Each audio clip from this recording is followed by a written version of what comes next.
सौरभ राव यांच्या माध्यमातून आज बैठकीचं आयोजन केलं होतं आणि प्रामुख्यानं ओळा माजिवडा विधानसभा मतदारसंघात आणि ठाणे महानगरपालिका क्षेत्रातील विविध विकास कामांसंदर्भात आढावा घेण्यात आला।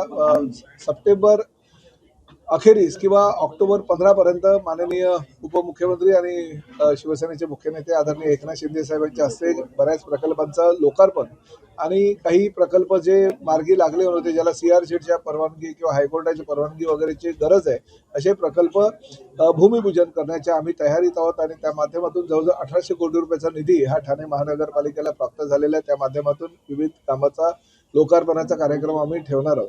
ह्याच बैठकीच्या दरम्यान महत्त्वाचे 2 मुद्दे असे आले की घोडबंदर रोडची जी वाहतूक कोंडी आहे त्या वाहतूक कोंडीचा विचार करता जी अवजड वाहनं आहेत ती रात्री 12 ते 6 याच वेळेस फक्त घोडबंदर रोडवरनं नेली गेली पाहिजे, तरच घोडबंदर रोडची वाहतूक कोंडी काही प्रमाणात सुटेल आणि दिवसाच्या वेळेस भिवंडी मार्गे ती वाहनं वळवावी असा एक पर्याय आम्ही DCP ट्रॅफिक यांना सुचवलेला आहे आणि त्या माध्यमातून ते तशी तयारी करते। परंतु नोटिफिकेशन काढण्यापूर्वी त्यांना पालघर DCP आणि नवी मुंबई आणि मुंबई अशा आणि मीरा भाईंदर वसई विरार पोलीस अशा सगळ्यांची एक बैठक घेऊन त्यांना त्या बाबतीतला निर्णय घ्यावा लागेल। परंतु घोडबंदर रोडची वाहतूक कोंडी सोडवायची असेल तर शेवटी हा पर्याय महत्त्वाचा आहे।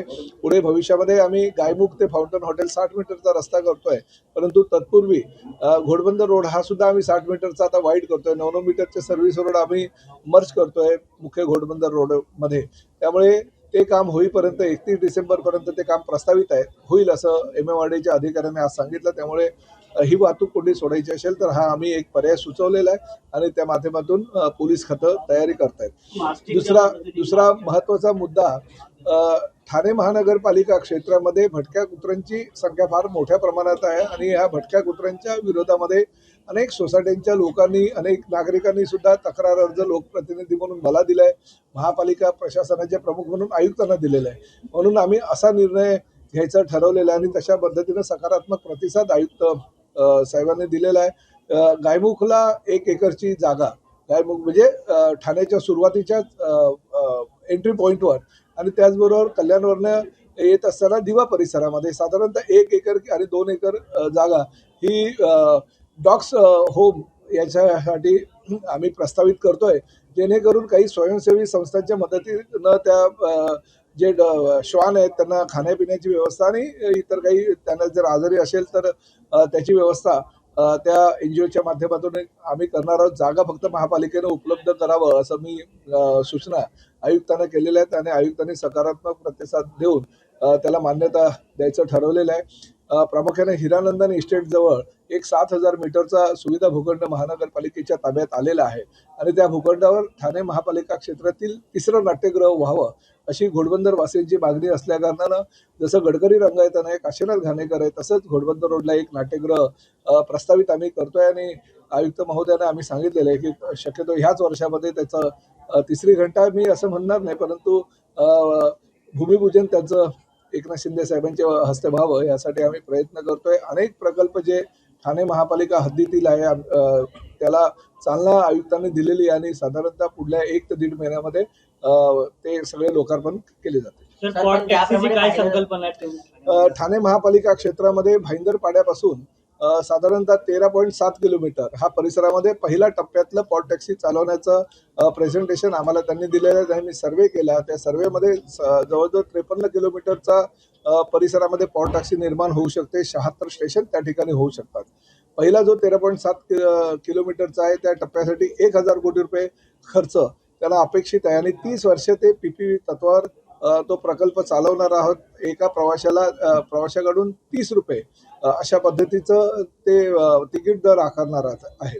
ज्या ठिकाणी मेट्रो पोहोचू शकत नाही म्हणून मेट्रोला connecting pod taxi, internal metro जी शिंदे साहेबांनी मंजूर केलेली आहे सेंट्रल गव्हर्नमेंटच्या मान्यतेनं, त्यामुळे इंटरनल मेट्रो आणि मेट्रोला जोडणारी पॉट टॅक्सी हा भविष्याची काळाची गरज आहे। म्हणजे पॉट टॅक्सीचा उपयोग रिक्षासारखा सर्वसामान्य प्रवासी करू शकतो, कारण दर 1.5 ते 2 मिनिटांनी त्याची पॉट टॅक्सी तुम्हाला तुमच्या हव्या असलेल्या एक साधारण 100-200 मीटरच्या अंतरावर मिळणार आहे। त्यामुळे पॉट टॅक्सी हा पर्याय आम्ही स्वीकारलेला आहे, त्याचं लवकरात लवकर भूमिपूजन करायचा सुद्धा आमचा प्रयत्न आहे। त्यांनी जो प्रकल्प अहवाल दिला त्यामध्ये 1 मार्च 2026ला आम्ही सुरुवात करू आणि 1 मार्च 2028ला आम्ही लोकार्पण करू असं त्यांचं म्हणणं आहे. परंतु आयुक्त महोदयांचं आणि माझंही असं म्हणणं आहे की शेवटी कुठलाही प्रकल्प राबवत असताना त्याची विश्वासार्हता आणि सुरक्षितता आमच्या दृष्टीनं महत्त्वाची आहे. परवा जे मोनोजॉब रेलचं प्रकरण घडलं त्यामुळे सुरक्षितता प्रवाशांची फार धोक्यात आली होती. तसा प्रकार पॉट टॅक्सीच्या बाबतीत घडू नये आणि आर्थिक गोष्टी नाही तो परिपूर्ण असला पाहिजे. कारण पीपीपी तत्वावर प्रकल्प राबवत असताना त्यांनी आर्थिक व्यवहारता त्या कंपनीची आहे का ही पण तपासावी लागणार आहे. सेंट्रल गव्हर्नमेंटची परवानगी त्याला आहे का? सेंट्रल गव्हर्नमेंटची परवानगी असेल तर मग त्यांनी तसा प्रस्ताव आयुक्त महोदयांकडे सादर करावा आणि त्यानंतर राज्य सरकारची परवानगी घेऊन आम्ही त्या प्रकल्पाला मान्यता देऊ. परंतु त्यांच्या मतानुसार माननीय केंद्र सरकारची त्याला मान्यता आहे. कारण मी स्वतः पॉट टॅक्सीचा प्रकल्प हा गुजरातला जाऊन बघून आलो.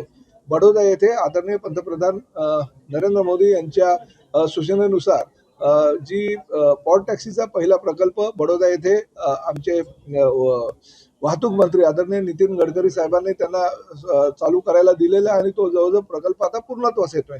म्हणजे केंद्र सरकारची परवानगी असल्याखेरीज तो प्रकल्प होऊ शकत नाही. त्यामुळे सगळी काही प्रक्रिया पूर्ण करून ते प्रेझेंटेशन जे आहे ते प्रशासक म्हणून आयुक्तांना त्यांनी सादर करायचं आणि त्यानंतर राज्य सरकारची परवानगी घेऊन आम्ही पुढील योजना किंवा पुढील तो पॉट टॅक्सी ठाण्यामध्ये कुठून कुठे चालवावी याचा आम्ही निर्णय घेणार आहोत.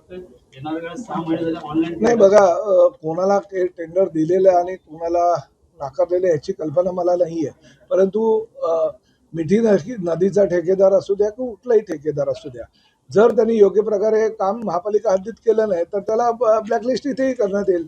भले मिठी नदीमध्ये त्याला ब्लॅकलिस्ट केलं म्हणून इथेही जर आता एकदा वर्क ऑर्डर दिल्यानंतर आपल्याला करता येत नाही, पण काम जर केलं नाही तर त्याला निश्चितपणे ब्लॅकलिस्ट करता येईल आणि कुठल्याही प्रकारे खड्डे बुजवण्याच्या कामामध्ये माननीय आयुक्त महोदय कॉम्प्रोमाइज करणार नाही.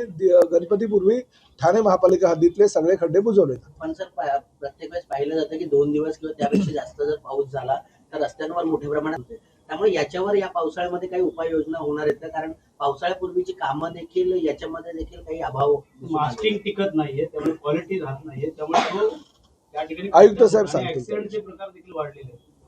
यामध्ये आपल्याला कल्पना असेल की आपण मॉन्सूनच्या अगोदर एक डिटेल प्लॅन तयार केला होता आणि MMRDA, नॅशनल हायवे, MSRDC किंवा ठाणा म्युनिसिपल कॉर्पोरेशन हे जे 3-4 इम्प्लिमेंटिंग एजन्सीज आहेत यांच्यामध्ये समन्वय ठेवून एकमेकांचं जे काम आहे, रस्ता कोणाचाही असो, कोणाच्याही ताब्याचा असो, यावर मुख्य संनियंत्रण ठाणे महानगरपालिका याच्या मार्फत आपण ठेवत आहोत.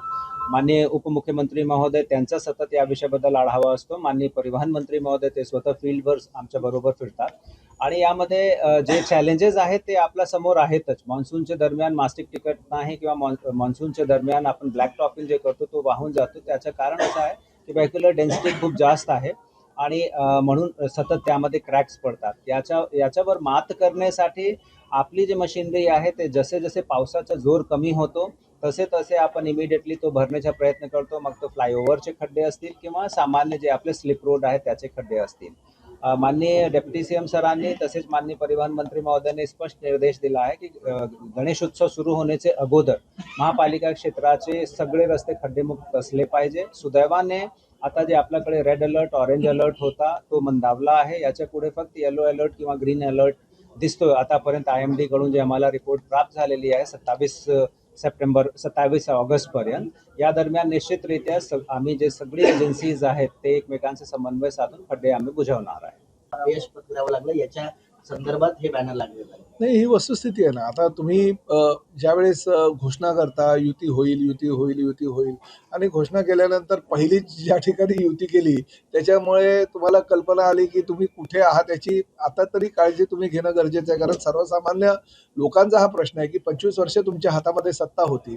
सत्ता असताना तुमची बेस्टची युनियन सुद्धा तुमच्या हातामध्ये गेली, अनेक वर्षापासून होती. परंतु ते असताना सुद्धा तुम्ही कधीही बेस्टच्या कर्मचाऱ्यांना न्याय देऊ शकला नाहीत, मुंबईकरांना न्याय देऊ शकला नाहीत. आज जे मुंबईमध्ये पावसाची परिस्थिती निर्माण झालेली आहे, मुंबई महापालिकेचा एवढा मोठा अर्थसंकल्प असताना, एका राज्याचा अर्थसंकल्प असताना सुद्धा आज मुंबईची 3-4 दिवसामध्ये काय परिस्थिती झाली तुम्ही बघताय. त्यामुळे लोक नाराज आहेत आणि शेवटी विकास कामं करण्यामध्ये माननीय मुख्यमंत्री देवेंद्रजी फडणवीस आणि त्याचबरोबर दोन्ही आमचे उपमुख्यमंत्री एकनाथ शिंदे साहेब आणि अजितदादा पवार पायाची भिंगरी लावून दिवस रात्र मेहनत करत असतात. एक इन्फ्रास्ट्रक्चर कसं असावं महाराष्ट्राचं ह्यासाठी ते सातत्यानं धडपडत असतात. त्यामुळे महायुती जी आमची आहे त्या महायुतीवर लोकांचा विश्वास आहे आणि महायुतीच्या माध्यमातून येणाऱ्या महापालिकेच्या सर्व महापालिकेच्या निवडणुकीमध्ये आम्हाला यश आमचं प्राप्त होईल. तर एकीकडे राज ठाकरे असं म्हणतायत की दोन्ही देत आहेत. ते महापालिका निवडणुका आहेतच आणि तुम्हालाही कल्पना आहे राज ठाकरे साहेब आज कालच्या बेस्टच्या पराभवानंतर सर्वसामान्य मुंबईकरांच्या कामासाठी माननीय मुख्यमंत्र्यांना भेटायला गेले होते. पण मुख्यमंत्र्यांच्या भेटीमध्ये कुठेतरी आता राज ठाकरे उद्धव ठाकरेंची साथ सोडून पुन्हा माहिती त्याची कल्पना मला विचारण्यापेक्षा त्यांनाच विचारायला हो. त्यांचा पक्ष आहे, पक्षाचे ते प्रमुख आहेत, मला विचारून काय होणार आहे. भाजपचे आमदार म्हणतात ठाकरे ब्रँडचा आता बँड वाजलेला आहे, तरी देखील आता त्यांची मुख्यमंत्री बँड केव्हाच वाजलेला आहे, आता ढोल वाजायचे बाकी आहे, ते महापालिकेच्या निवडणुकीमध्ये वाजतील. एबीपी माझा, उघडा डोळे बघा नीट.